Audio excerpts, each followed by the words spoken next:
നമസ്കാരം ഫ്രണ്ട്സ്, സാഹിത്യ PSC അക്കാദമിയിലേക്ക് ഏവർക്കും സ്വാഗതം. നമ്മൾ ഇന്ന് പഠിക്കാൻ പോകുന്നത് ഇന്ത്യൻ ഭരണഘടനയാണ്. ഇന്ത്യൻ ഭരണഘടന എന്നാൽ ഇന്ത്യ എന്ന മഹാരാജ്യത്തെ എങ്ങനെ മുമ്പോട്ട് കൊണ്ടുപോകണം, അല്ലെങ്കിൽ ഇന്ത്യ എന്ന രാജ്യത്തിൻ്റെ അഡ്മിനിസ്ട്രേഷൻ എങ്ങനെ ആയിരിക്കണം എന്ന് നിർവചിച്ചു വെച്ചിട്ടുള്ള ഒരു നിയമ സംഹിതയാണ്, ഒരു സെറ്റ് ഓഫ് റൂൾസ് ആണ് ഇന്ത്യൻ കോൺസ്റ്റിറ്റ്യൂഷൻ എന്ന് നമുക്ക് പറയാം. അപ്പോൾ ഇന്ത്യൻ ഭരണഘടന ഉണ്ടാക്കിയത് ഇന്ത്യൻ ഭരണഘടനാ നിർമ്മാണ സമിതിയാണെന്ന് നമുക്കറിയാം. ഈ ഭരണഘടനാ നിർമ്മാണ സമിതി രൂപീകരിച്ചത് എന്നാണ്? 1946 ഡിസംബർ 6 ആണ്.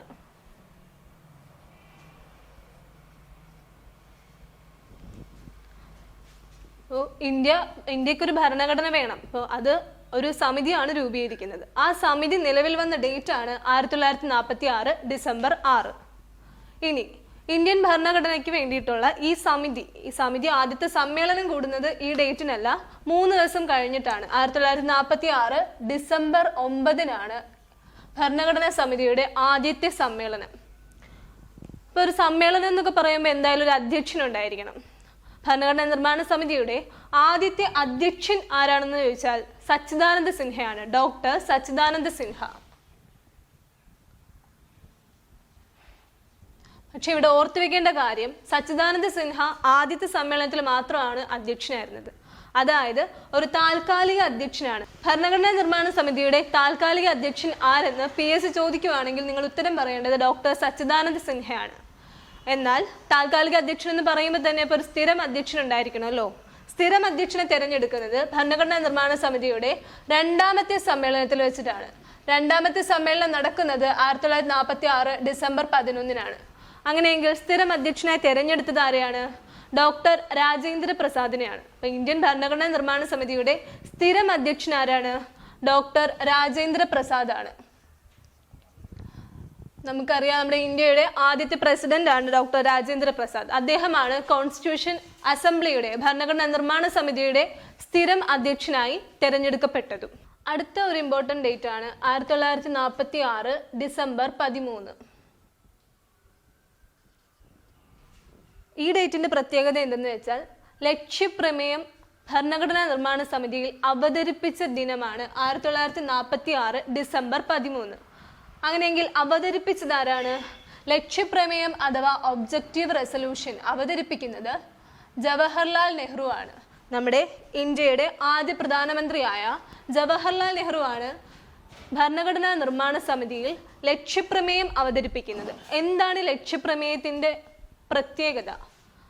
ഇന്ത്യൻ ഭരണഘടനയുടെ ആമുഖമായി പിന്നീട് മാറുന്നത് ഈ ഒബ്ജക്റ്റീവ് റെസൊല്യൂഷൻ അല്ലെങ്കിൽ ലക്ഷ്യപ്രമേയമാണ്. ജവഹർലാൽ നെഹ്റു ഭരണഘടനാ നിർമ്മാണ സമിതിയിൽ 1946 ഡിസംബർ 13 അവതരിപ്പിച്ച ലക്ഷ്യപ്രമേയമാണ് ഭരണഘടനയുടെ ആമുഖമായി പിന്നീട് മാറിയിട്ടുള്ളത്. ഈ ലക്ഷ്യപ്രമേയം അവതരിപ്പിച്ച ഡേറ്റും നമ്മൾ ഓർത്തു വയ്ക്കണം, അതും ഇമ്പോർട്ടൻ്റ് ആണ്. 1947 ജനുവരി 22 ലക്ഷ്യപ്രമേയം ഭരണഘടനാ നിർമ്മാണ സമിതി അംഗീകരിക്കുന്നത്. ജവഹർലാൽ നെഹ്റു ലക്ഷ്യപ്രമേയം അവതരിപ്പിക്കുന്ന ഡേറ്റ് 1946 ഡിസംബർ 13, അത് ഭരണഘടനാ നിർമ്മാണ സമിതി അംഗീകരിക്കുന്ന ഡേറ്റ് ആണ് 1947 ജനുവരി 22. ഇത്രയും നമുക്ക് ഒന്നുകൂടെ നോക്കാം. ഇന്ത്യൻ ഭരണഘടന തയ്യാറാക്കുന്നതിന് വേണ്ടി രൂപീകരിച്ച ഒരു സമിതിയാണ് ഇന്ത്യൻ ഭരണഘടനാ നിർമ്മാണ സമിതി. ഈ ഭരണഘടനാ നിർമ്മാണ സമിതി നിലവിൽ വരുന്ന ഡേറ്റ് ആണ് 1946 ഡിസംബർ 6. ഡിസംബർ 9 ആദ്യമായി നമ്മൾ സമ്മേളിക്കുന്നു. രൂപീകരിക്കുന്ന ഡേറ്റ് ആണ് 1946. ഭരണഘടനാ നിർമ്മാണ സമിതിയുടെ ആദ്യത്തെ സമ്മേളനം, ഫസ്റ്റ് സെഷൻ നടക്കുന്നത് ഡിസംബർ 9. ഈ ഡിസംബർ 9 താൽക്കാലിക അധ്യക്ഷനായിട്ട്, അതായത് ആ കൂട്ടത്തിലുണ്ടായിരുന്ന ഏറ്റവും മുതിർന്ന ഒരു വ്യക്തിയെ തെരഞ്ഞെടുക്കുന്നു. അതാണ് ഡോക്ടർ സച്ചിദാനന്ദ സിൻഹ. ആ മുതിർന്ന വ്യക്തിയെ താൽക്കാലിക അധ്യക്ഷനായിട്ട് ആദ്യത്തെ സമ്മേളനത്തിൽ വയ്ക്കുന്നു. 2ാമത്തെ സമ്മേളനം നടക്കുന്ന ഡേറ്റ് ആണ് 1946 ഡിസംബർ 11. അതിൽ സ്ഥിരം അധ്യക്ഷനായി ഡോക്ടർ രാജേന്ദ്ര പ്രസാദിനെ തിരഞ്ഞെടുത്തു. ശേഷം 1946 December 13 objective resolution Jawaharlal Nehru അവതരിപ്പിക്കുകയുണ്ടായി. ഇതാണ് പിന്നീട് നമ്മുടെ ഭരണഘടനയുടെ ആമുഖം അല്ലെങ്കിൽ പ്രിയാമ്പിൾ എന്നറിയപ്പെടുന്നത്. ഈ ഒബ്ജക്റ്റീവ് റെസൊല്യൂഷൻ അഥവാ ലക്ഷ്യപ്രമേയം അംഗീകരിക്കുന്ന ഡേറ്റ് ആണ് 1947 ജനുവരി 22. ഓക്കെ, അപ്പൊ നമ്മുടെ ഇന്ത്യൻ ഭരണഘടന എന്നത് ഏത് തരത്തിലുള്ള ഭരണഘടനയാണെന്ന് ചോദിച്ചാൽ ഉത്തരം പറയേണ്ടത് ലിഖിത ഭരണഘടനയാണ്. അതായത് എഴുതി തയ്യാറാക്കിയിട്ടുള്ള ഭരണഘടനയാണ്. അതിനു വേണ്ടിയിട്ടായിരിക്കണമല്ലോ നമ്മുടെ ഭരണഘടന നിർമ്മാണ സമിതി രൂപീകരിച്ചിട്ടുള്ളത്. അപ്പോൾ ഏറ്റവും വലിയ ലിഖിത ഭരണഘടന എന്നതൊരു PSC ക്വസ്റ്റ്യൻ ആണ്. ഏറ്റവും വലിയ ലിഖിത ഭരണഘടന ഏത് രാജ്യത്തിൻ്റെതാണ്? നമ്മുടെ ഇന്ത്യയുടേതാണ് ഏറ്റവും വലിയ ലിഖിത ഭരണഘടന. ഓക്കെ, അപ്പോൾ ഈ ഭരണഘടനാ നിർമ്മാണ സമിതി എന്ന് നമ്മൾ പറഞ്ഞു, ഒത്തിരി അംഗങ്ങൾ ചേർന്നിട്ടുള്ളതാണ് ഭരണഘടനാ നിർമ്മാണ സമിതി. ടോട്ടൽ എത്ര അംഗങ്ങളാണ് ഭരണഘടനാ നിർമ്മാണ സമിതിയിലുള്ളത്? 389 അംഗങ്ങളാണ്. ഈ നമ്പർ, ഇനി ഒത്തിരി നമ്പേഴ്സ് വരുന്നുണ്ട്, അപ്പൊ നമ്മൾ ഈ നമ്പർ ഓർത്ത് വെക്കാം. എത്ര അംഗങ്ങളാണ്? 389 അംഗങ്ങളാണ് ഭരണഘടനാ നിർമ്മാണ സമിതിയിൽ ഉണ്ടായിരുന്നത്. ഈ 389 അംഗങ്ങളെയും തിരഞ്ഞെടുത്തത് നമ്മുടെ ഇപ്പൊ ഇലക്ഷൻ ഒക്കെ നടക്കുന്നത് പോലെ കംപ്ലീറ്റ് തെരഞ്ഞെടുപ്പല്ല, നോമിനേഷനും ഉണ്ട്, അതുപോലെ തന്നെ ഇലക്ഷനും ഉണ്ട്. 389 അംഗങ്ങളിൽ നോമിനേഷൻ നാമനിർദ്ദേശം ചെയ്ത അംഗങ്ങളും ഉണ്ട്, ഇലക്ട് ചെയ്ത് തിരഞ്ഞെടുക്കപ്പെട്ട അംഗങ്ങളും ഉണ്ട്. 93 പേരാണ് നോമിനേഷൻ ചെയ്ത് അല്ലെങ്കിൽ നാമനിർദ്ദേശം ചെയ്തത്. ഭരണഘടനാ നിർമ്മാണ സമിതിയിൽ ടോട്ടല് 389 അംഗങ്ങളാണുള്ളത്. ഈ നമ്പർ ഓർത്ത് വയ്ക്കണം. 389 ആകെ അംഗങ്ങളാണ്. ഈ അംഗങ്ങളിൽ നോമിനേഷൻ ചെയ്തവരും ഉണ്ട്, തിരഞ്ഞെടുക്കപ്പെട്ടിട്ടുള്ളവരും ഉണ്ട്. നോമിനേഷൻ ചെയ്തത് 93 പേരെയാണ്. 93 പേരെ നോമിനേഷൻ ചെയ്തത് നാട്ടുരാജ്യങ്ങളിൽ നിന്നാണ്. നമ്മുടെ ഇന്ത്യൻ പ്രിൻസ്ലി സ്റ്റേറ്റ്സ്, രാജാക്കന്മാർ ഭരിക്കുന്ന നാട്ടുരാജ്യങ്ങളുണ്ടല്ലോ, അവിടെ നിന്നാണ് 93 പേരെ നോമിനേഷൻ ചെയ്തിട്ടുള്ളത്, നാമനിർദ്ദേശം ചെയ്തിട്ടുള്ളത്. തിരഞ്ഞെടുക്കപ്പെട്ടിട്ടുള്ളത് 296 പേരാണ്. ഓക്കെ, അപ്പൊ 296 പേരാണ് തിരഞ്ഞെടുക്കപ്പെട്ടിട്ടുള്ളത്. ഇലക്ട് ചെയ്ത് ഭരണഘടനാ നിർമ്മാണ സമിതിയിൽ അംഗങ്ങളായത് എത്ര പേരെന്ന് ചോദിച്ചാൽ 296 എന്ന നമ്പർ നമ്മൾ പറയണം.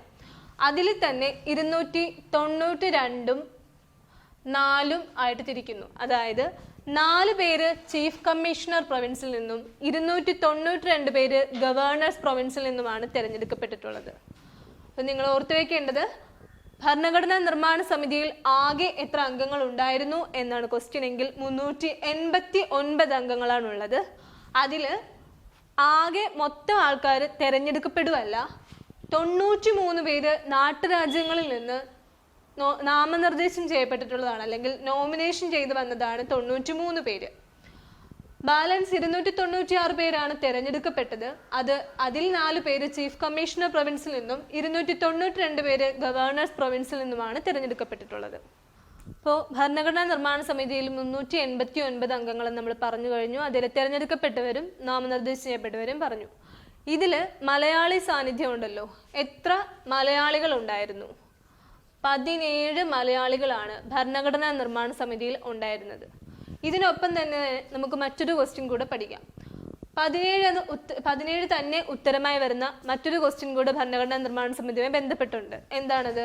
ഭരണഘടനാ നിർമ്മാണ സമിതിയിലെ വനിതാ സാന്നിധ്യം. വനിതകളുടെ എണ്ണവും 17 ആണ്. മലയാളി വനിതകളല്ല, ആകെയുള്ള വനിതകൾ. ഭരണഘടനാ നിർമ്മാണ സമിതിയിൽ എത്ര വനിതകൾ ഉണ്ടായിരുന്നു എന്ന് ചോദിച്ചാൽ 17 ആണ്. എത്ര മലയാളികൾ ഉണ്ടെന്ന് ചോദിച്ചാലും ഉത്തരം 17 ആണ്. അങ്ങനെയെങ്കിൽ മലയാളി വനിതകൾ എത്രയുണ്ടായിരുന്നു എന്ന് ചോദിച്ചാൽ 3 ആണ്. 17 മലയാളികളിൽ 3 മലയാളി വനിതകളാണ്. ഓക്കെ, അപ്പൊ ആരൊക്കെയാണ് ഈ മലയാളി വനിതകൾ? 3 പേര് വനിതകളാണെന്ന് പറഞ്ഞു. അമ്മ സ്വാമിനാഥൻ,